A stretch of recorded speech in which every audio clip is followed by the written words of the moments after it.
Hello and welcome back to the online course. So you think you want to be a life coach. In the last 4 sessions, the 4 lessons, we've been looking at some of the core skills that are necessary in order to be a good life coach. We looked at coaching presence, active listening, powerful questioning, and we also looked this past lesson at the whole idea of designing action steps. Today, what I'd like to do is spend a little bit of time on how do you go about determining what your coaching niche will be, your coaching niche. But before I dive into that, what I like to do is just come up with a kind of a working definition of a coaching niche. A good way to define it is a group of people with a specific issue, challenge, or problem, or opportunity in which you will target your coaching efforts. Again, a group of people with a specific issue, challenge, problem, or opportunity in which you will target your coaching efforts. One question you may have is that, why bother? Why do I need a coaching niche? Can't I just coach anybody around anything? Well, you could, but again, there's some benefits to actually establishing a coaching niche, at least 4 benefits. First of all, is that marketing becomes a little focused. Again, if you're trying to coach everybody around anything, you're going to be your market's going to be pretty wide. And it's going to be difficult to try to find those people out there because your marketing efforts are so broad, so wide. So again, having a niche will help you focus in on a particular group, which also means that your competition is going to be reduced. Because if you're trying to coach everybody around everything, then you're also competing with every other coach out there. So again, if you have a coaching niche, your competition will be reduced to the people within that niche. Also, you will eventually become known in a specific field because you'll be hanging around in places where those type of people, the people you're trying to reach in that niche, hang out. And over time, eventually, when they need a coach, they'll be thinking of you because you are known in that specific field, because you are known specifically, maybe even for some of your expertise. Also, again, it'll make it easier for people to find you because, again, when they're looking for a coach, rather than just typing in coach in Google and getting 1,000 other coaches out there, they might say a coach that focuses on academics or a coach that focuses on healthcare, those type of things. And again, so it'll make it easier for people to find you. So anyway, what do you need, or what are some of the things that'll help determine your coaching niche? There's a lot of things that'll help you kind of narrow in your coaching niche, the people you're going after. But there's at least 4 things that I like to use. First of all, it's knowing your passion. The second thing is knowing the person you will serve. In other words, your target audience. And the third thing is knowing the problem you will help solve. And fourth is knowing the profit you can make from it. In other words, how much can I charge? Now, for some of you who are more visually inclined, here's a Venn chart that kind of brings all those 4 things together: passion, person, problem, and profit. And in the center, where all those circles overlap, that's ideally your coaching niche. I mean, and don't get me wrong, it is hard to find this perfect niche, this sweet spot, so to speak, but you should always be kind of moving in that particular direction. Anyway, what I like to do now is just kind of break down each of these areas a little bit more, trying to help you identify these 4 areas, asking questions to help you determine, again, each of these areas, so that collectively you bring it all together and find your coaching niche. So let's first examine this idea of passion. Some questions to help you determine your area of passion. A good question to simply ask is, if I was coaching somebody, I'd say, what are the things that keep you awake at night? Not heartburn or indigestion, but what are the things that kind of always occupying your mind that you just can't let go because you just really have this heartfelt passion towards this particular need.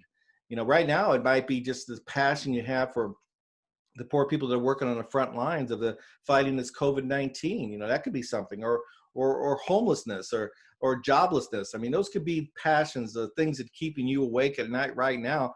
And again, that ideally you'd be able to help in somehow or to contribute towards. Or what else? Another question to ask is, what type of environment do you love working in? Some people like working in the outdoors, and so their particular niche, might be related to people that also enjoy working outdoors or being outdoors. Or it could be people that just love working in a business or working in a church or other nonprofit, or it could be working in a foreign country. Again, those are things that'll help you determine your passion, your area of passion. Another question is asked is, what is the good you want to contribute to the world? related to what things keep you awake at night. What would you like to contribute to the world? Maybe you say, I really like to figure out how to help these single moms and single dads out there who are just struggling to make ends meet now, especially since they've been laid off from the hospitality industry or something like that. Again, you want to contribute something into the world, and yet that you can do to contribute by way of coaching. And so again, ask yourself, what is the good you would want to contribute in the world? And finally, what is your area of expertise? You already may be good in something, and maybe you got laid off, or maybe you decided it was time to make a career move or whatever, but you probably have a lot of expertise there, and that you enjoy. And that too can be your area of passions to consider when you're trying to determine your niche. So anyway, again, the first consideration is passion. And these are questions to consider, again, to help you determine your area of passion. The second P we want to look at is questions to help determine the person you will serve. And so again, getting this down a little bit specific, getting past your passion into specific people. One of the initial questions, a simple question to ask, is what demographic will I serve? Again, some people might want to serve single moms. Some people might want to serve teenagers. Some people might want to serve executives. Some people might want to serve refugees. Again, it's helpful to know the type of person that you would like to serve. Another good question is, what are my current circles of influence? Where do you hang out? Look around. What chat rooms do you hang around? What are the people you hang around in different social circles, or that you hang with that are involved in the same hobby? Those are your circles of influence. So that might be a good starting point to look for the possible person or people that you will serve. Third thing to think about is, who has come to me for advice? If you always have a certain people coming to you, a type of person coming to you because you're very good about giving advice, even though coaching is not necessarily about giving advice, but you have people coming to you all the time because they see you as somebody who has a lot of knowledge, then that might be the type of person that you're trying to serve. It could be the elderly who's struggling with everything from finances to loneliness, whatever. It could be single moms. It could be people that, again, are coming to you because you're good at parenting or whatever. So again, how you answer that question will help you determine what type of person you will serve within your larger niche. And finally, what type of person would you enjoy working with? The reality is, coaches are supposed to be relational. We're supposed to enjoy working with a lot of people, which we do. But you and I both know that there's some people we just would rather not work with. I'm probably not the best person to work with teenagers. I'm just impatient, or even young adults. And so some people, just have certain groups that they just don't have a natural affinity towards, and that's okay. You want to be working with the person that you are very comfortable being around, because you will be spending a lot of time with that person or with those type of people, because that's what you do when you coach. And so anyway, we're going to look at the person you serve. And the fourth P we want to consider when we're trying to determine our coaching niche is, the third thing we want to consider when looking at a coaching niche is the problem that you're trying to help solve. The problem. Again, you're trying to figure out what are the top challenges that the group you're trying to reach meets. And so let's say you're coaching, you decide to like to target towards small businesses. Maybe you have expertise in that area. And so you can identify, well, the top problems are turnover and cost of sales, whatever, marketing, those type of things. You would know the top challenges they face. And then you ask yourself too, a way to determine the problem, or whether or not you should be trying to determine the problem, is the credibility that you bring to the people you're trying to coach. Again, if you're somebody who maybe has never stepped foot in a small business world or a corporate organization, it's probably not the best thing to do is come in and try to solve the problem. Even though, again, as a coach, you're not really trying to solve the problem. You're trying to help them solve their own problems. But really, the credibility is what's going to get you in the door in order that you can actually begin to coach people. So again, credibility is important. Knowing that you have a little bit of a little bit of life experience in a particular area is very helpful. And then as far as the problem, you may want to consider, what problems am I already familiar with? Maybe you've worked in an environment. Again, you are very familiar with the different challenges that people face. Maybe you want to be a cancer coach, somebody coming off cancer, coming off chemotherapy, and that some of the biggest challenges are things like depression or eating habits or exercise or those type of things, because maybe you've gone through it yourself. And so again, when you're trying to determine the problem that you're going to solve, then you may consider, again, what are you already familiar with? And finally, you're just really is asking the question, what's the gap you're trying to close? I've said this before. I showed you this a chart earlier. Really coaching is about closing the gap. Again, we got where we're at currently, our current reality, where the person is heading if they stay in the same road, they don't do anything, and where they want to be. And so the coach's job, what a coach does is, again, it closes the gap between where they're heading and where they want to be. That's all it is. And so again, what is the gap? What are you trying to close there? What's the problem you're trying to help solve that will tighten that gap, so to speak? Anyway, that's some ideas about the problem you're trying to solve. And the fourth P we want to look at is determining the profit you can make. A few quick questions on the profit is, first of all, simple question is, what is your coaching experience? If you got minimal experience, if you're just starting out, like I suspect most of you are, early on, you're not going to make a whole lot of money. You're not going to be able to charge a lot. And so if you decide, well, I want to coach corporate executives and in the Fortune 500 companies, you're probably not going to, but you only have 3 months worth of experience, you're probably not going to go in there and be able to charge $500 an hour. You may have to do some of it for free. You may have to do some of it for a gift card. When I was first starting out coaching, I had one client that basically every few months he would give me like a $25 Starbucks card. And that was his payment towards me. And that's okay, because again, starting out, you're just trying to get, some experience. And so you'll take anything starting out. And then another question you may ask is, how much can your niche afford? Again, you may be in a niche where the executives can afford $200-300 an hour, but you also may be coaching a niche that maybe is unemployed veterans or unemployed hospitality workers now because of COVID-19, and they can't afford $100 an hour. So again, you may have to adjust your rates and to determine how much you can charge, and that'll determine really whether or not you can afford to go for that particular niche. And then again, asking yourself, what value are you really applying? What are you providing? Again, going back to this idea of a gap. So you've got this gap that you're closing between where they want to be and where they're headed, and you got that coachable gap. But really, that gap, the value, what's the value of closing that gap?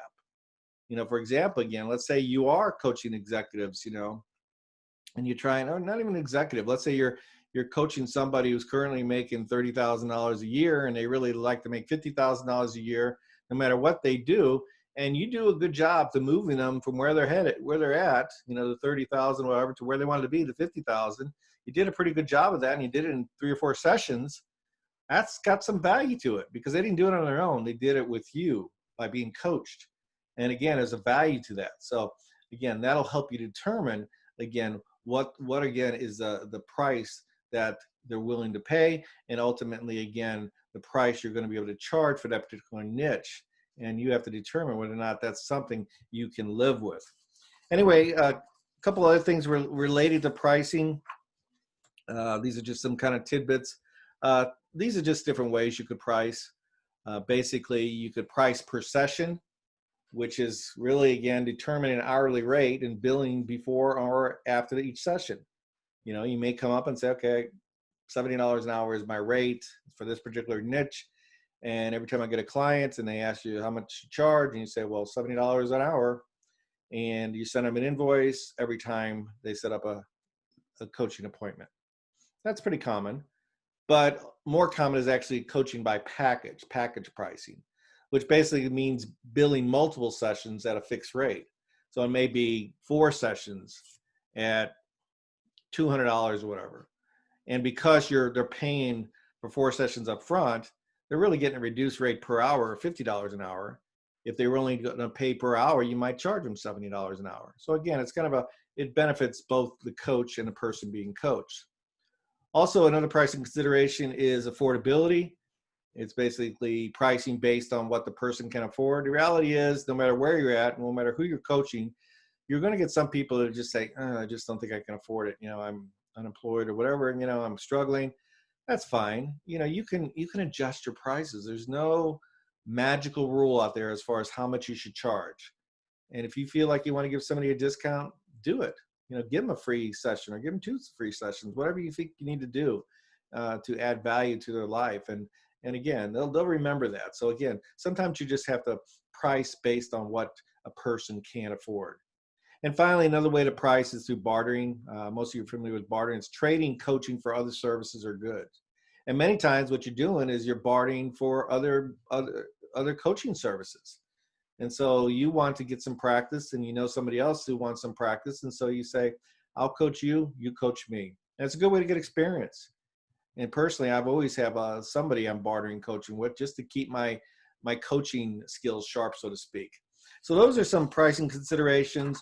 There's one quote that I like to share by my former coach, Bill Copper, who says, charge enough that you're happy to show up for the coaching and do your best, but not so much that you feel anxious that the other person is paying too much.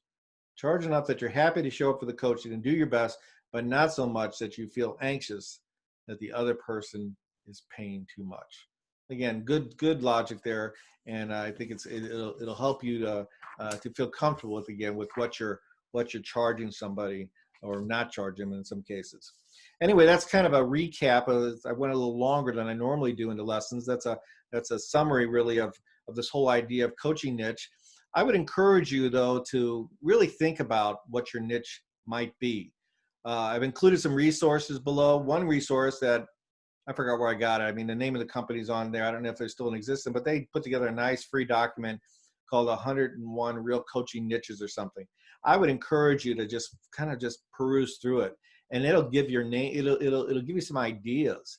It'll prime the pump, so to speak, for possible coaching niches. Especially if you're stuck, if you can't think, and you're just going through this document, you'll just realize how many niches are out there.